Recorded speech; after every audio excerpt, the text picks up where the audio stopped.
Hello, everyone. Welcome to Videocast with Vijay. This is episode 6. We all have full time jobs and we volunteer sometimes. My guest today is someone whose full time job is to create volunteers. Karthee Vidya is the founder and CEO of Team Everest, an organization that's based in India that aims to create an army of volunteers and bring the compassion within human beings outside and through that serve the society. Karthee, welcome to the show. Thanks. Thank you so much, Vijay, for inviting me to the show. Wonderful. So I read about your blog. One of your recent blogs about your parents inspired me a lot. And there was another blog where you were talking about a child who didn't know the spelling of America. Who is that child? Yeah, it's me actually. So during a dictation test, I remember writing spelling very wrongly there. And at the later stage, I ended up going to US, in fact, couple of times. Once I went there to ring the NASDAQ bell with the CEO of Cognizant. And second time I went there to attend a national conference on volunteering. I never thought I will go to America. Okay. Do you now know the spelling of America? Obviously, yes. I know it has been shrinked to USA now. Okay. So can you tell a little bit about what volunteering means to you? See, for me, volunteering is my passion. Volunteering is a purest form of love. I always equate volunteering towards mother's love because that is something I have always seen volunteers coming with one single agenda in their mind. How do I add value to beneficiary? How do I make a difference? Even on a weekday, weekend, late nights, early mornings, I've seen people volunteering. So that's what actually made me, hey, this world will be so beautiful if we have more volunteers. So volunteering is all about, I would say volunteering is an alternative word for love.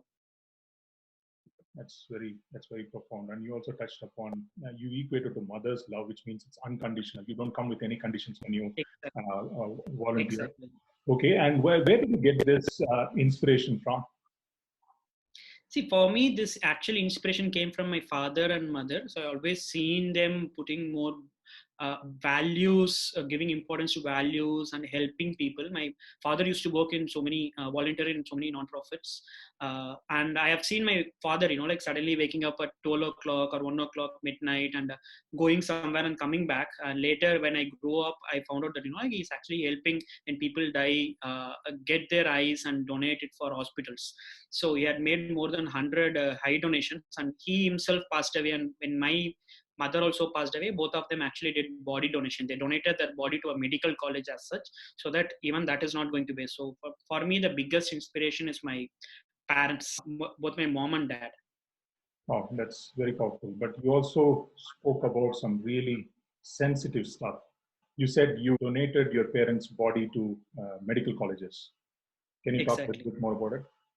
So, see, typically what happens is these kinds of medical colleges have a department called anatomy department. Anatomy is nothing but study of human bodies. So, say you are a computer science graduate. So when you go to the department, you will have, you need computers, right? So to learn, practice and learn it. Now, when you are a medical student, you go to anatomy department, you need human bodies to it. So human body is something you cannot actually manufacture. So the only way you can actually get is someone needs to donate their entire body. It's not organ donation, it's donating their entire body.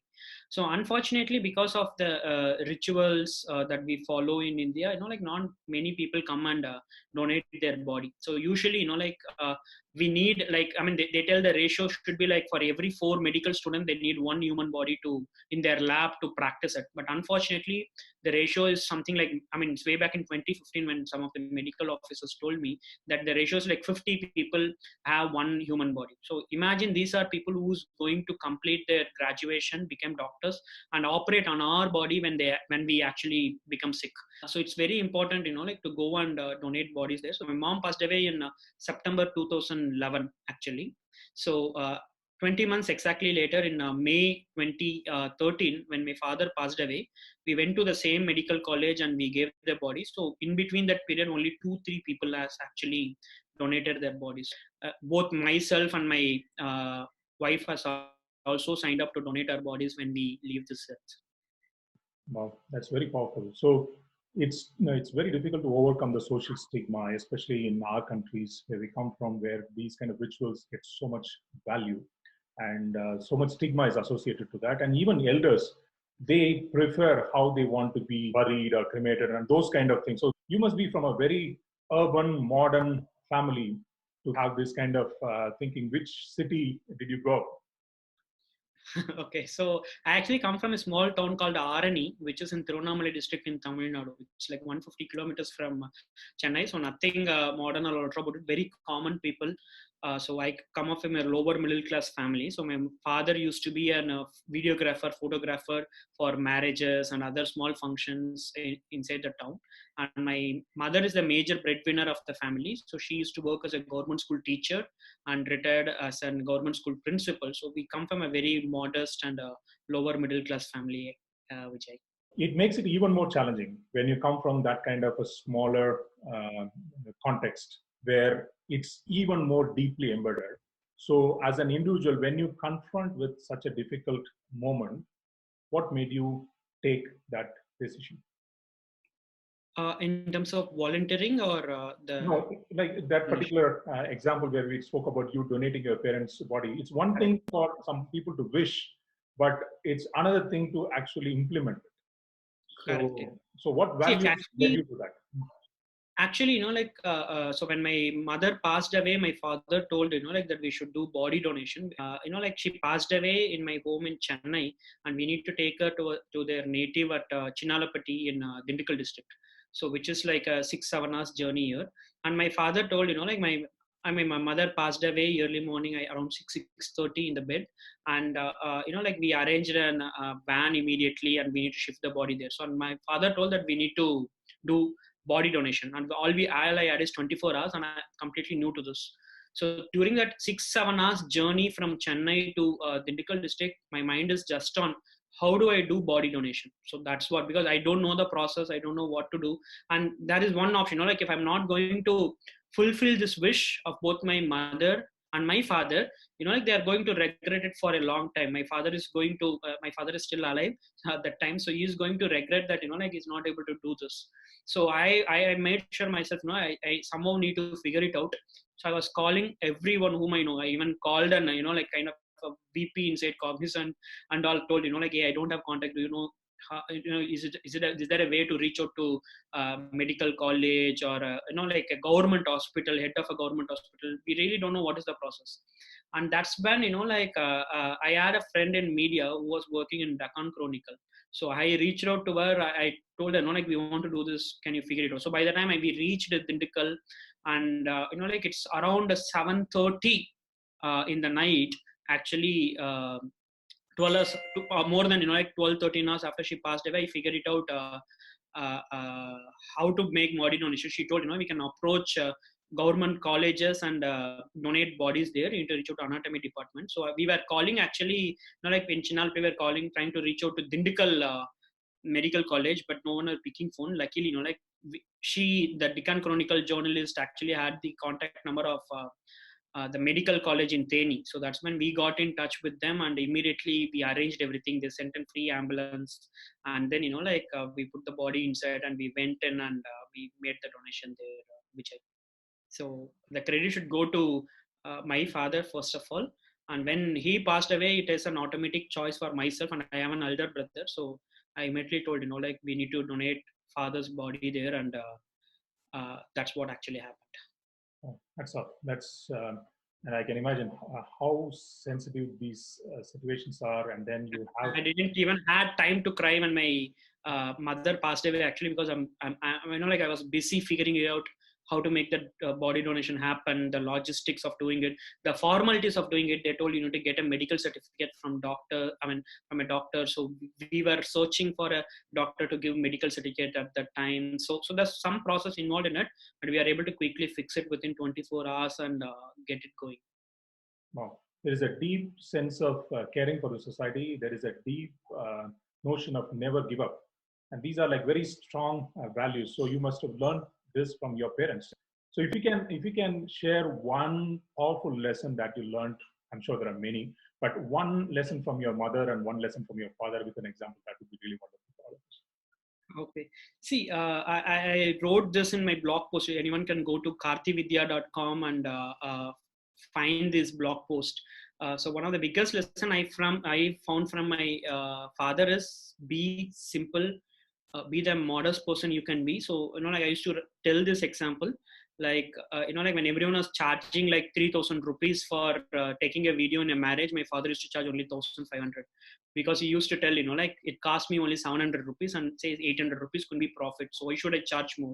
Because for him, even charging more is a way of cheating others. So that is a huge value I learned from him. For him, right, it's not about profits, it's about adding value to the customer, and are we taking some pain out of this customer is what he actually cared about. So that is something, a huge lesson that stayed with me for a long time. Like at that time I was thinking, what, he's not even calculating profits properly. But when I grew up, I understood, like it's not about profits, it's about adding value to the person. Even inside a business, we are not doing business with a customer, we are actually doing business with a human being. That's a huge lesson I learned from my father. And from mom, so many things I have learned. So she actually introduced to me books, being kind to others. I remember, like this incident which I've not wrote on the blog. So some one day, like something happened. I don't remember. I was just shouting at my mom like anything. I was telling everything. Like I was continuously speaking for some 30 minutes. She was totally listening to it, and it was time for our dinner. She just told, "Okay, so do you feel hungry? Can I go and cook?" That's what she asked. I felt like, like I mean, even if she have taken a slipper and hit me, actually, I would not have got hurt that badly. She didn't, like that as young blood, and you feel that your father and mother is kind of wrong, but she just listened to it, and when the time came, she just told, okay, she just moved on. And that is an attitude I totally learned from her. And another inspiring thing I want to tell about my mother is that, like when she even had cancer, so when she passed away, she's just like 20 kgs. Actually, you can imagine, she when she passed away, she's like 60 years old, but she was just 20 kgs. You could visibly see her, all her bones and all. But even when she was very sick, she never got voluntary retirement. Last 2 years, 2 years or 3 years of her service, she actually went to that school. It's in a village where she worked as a government school principal, and she continued to work there all the time. So she couldn't even sit on that chair because there are only bones, like you don't even have skin over there. So she used to keep pillows, just sit there whenever she feel a little tired, like she had a small cot there. She will rest for 5-10 minutes, come back again, work. She didn't even take leaves. And I was forcing her to, at the time I also joined Cognizant. I was working, I was yearning, so I asked my mother to quit, but she told, like this school needs, this children need so many things, so it's very important for me to go and work and add value to them. So I think, she loved her job like anything. She never worked for money. She always thought it's a great opportunity. She's so proud being a teacher. So I think that's something, like impressive. So don't work for money. Work is a easiest way to add value to people. So if we can add value, I know, like work become so joyous. Beautiful. That's very powerful. You also mentioned about Cognizant. That's an IT company, and when you graduated, I'm sure that was a dream for most people to go and work for these kind of big IT companies. And you were working there for quite some time, and you were an engineer. So there is all kinds of opportunities that are coming up in your way. You went to US, which is a fancy dream for many youngsters in India. And what made you quit such a fancy job and then choose this profession? Okay. See, my vision is to actually promote volunteering in India and inspire every Indian to volunteer. So my goal is to, my dream is to make India as the biggest volunteering nation in the world. So, like when I am in 8th standard, I thought I should do social work. So luckily I stick to that dream. I went on to do engineering. So I did metallurgical engineer. Though I got offers, there are opportunities to go work in steel plants and all. It was a very strategic decision. I thought many youngsters were joining IT. So I decided, I should join IT so that I can reach out to more youngsters. That is the basic reason why I didn't attend my core, and I choose to join Cognizant. I was campus interviewed and joined there. So within Cognizant, I worked for 100 months, out of which 15 months I worked as a Java developer. I started team hours during that time. So when Cognizant clocked $2 billion and they want to start their own CSR program, they were looking for someone who can run this show. So and they chose me. So along with my manager Archana Raghuram, who's also one of my, I treat her as my good mentor. So we were first employees of Cognizant Outreach to do it there. So we had a good run for 85 months there till December 31, 2014, when I quit the job. So at that time, we made close to 40,000 employees to volunteer within Cognizant. So I was so happy having given the platform. So I thought, like, okay, it's now enough swimming inside a well. Let's go swim in an ocean, because my dream is much bigger than Cognizant. I want to inspire an entire country. So I thought, let's come out and like go inspire many more corporates and schools and colleges to volunteer. So that's why I quit the job, came out. It's been 5 years now. So today, if you look at it, 15,000 people are volunteering with Team Everest, helping 40,000 children a year. And we have inspired, like around, we work with around 50 plus corporate startups, SMBs, and, like we are helping their employees. 50% of this companies actually started doing CSR after I and my organization intervened. So that's the power of volunteering. And that's miles to go before we sleep, actually speaking. Volunteer is a very broad term. Are there any specific focus areas that you're working on right now? See, actually, with Team Everest, because see, we are not come from a medical background, or we don't have other special skills. I thought education is something where we can contribute, because we can't go do surgical operations or something like that. And we found out education, like at Team Everest, we call education as a magic, because that is something that inspire that can change an entire generation, not just an individual. It can inspire an entire generation. My grandfather father was forced to drop out of school after fifth standard. So when he dropped out, right, he told that when I have kids, I will educate everyone. That's why my mom was educated, and my mom always used to tell this story, and she educated me. So that is why I have reached this position. So education is something, like when I give you food, okay, like probably 4 hours, 5 hours down the line, you will feel again, hungry again. But education is something, you give, you can take it for a long time with you. So Team Everest actually focused on education, but when volunteers come, we inspire, ask them to do any other stuff also inside environment, other stuff. But predominantly, as an organization, currently are focused on educational initiatives, Vijay. So in this new context, right now with the COVID and all these disturbances, I'm sure you are getting your own donations, and you're raising funds to run these volunteering operations and stuff like that. Now there's a huge amount of uncertainty in terms of companies now will be cutting back on spending. Are you not worried about uh, losing out? And that is one from an organizational standpoint. And you also have a family, and you Yeah. need to take care of them. Are you not worried about maybe staying in Cognizant would have given all the security that you wanted? Are you not regretting that decision? Okay. See, quitting Cognizant is my decision. It's a very conscious decision from me, because see, I didn't have other options. See, I'm not a son of a Bill Gates or Steve Jobs. I'm not a son of a millionaire where you have all the money, do whatever you want.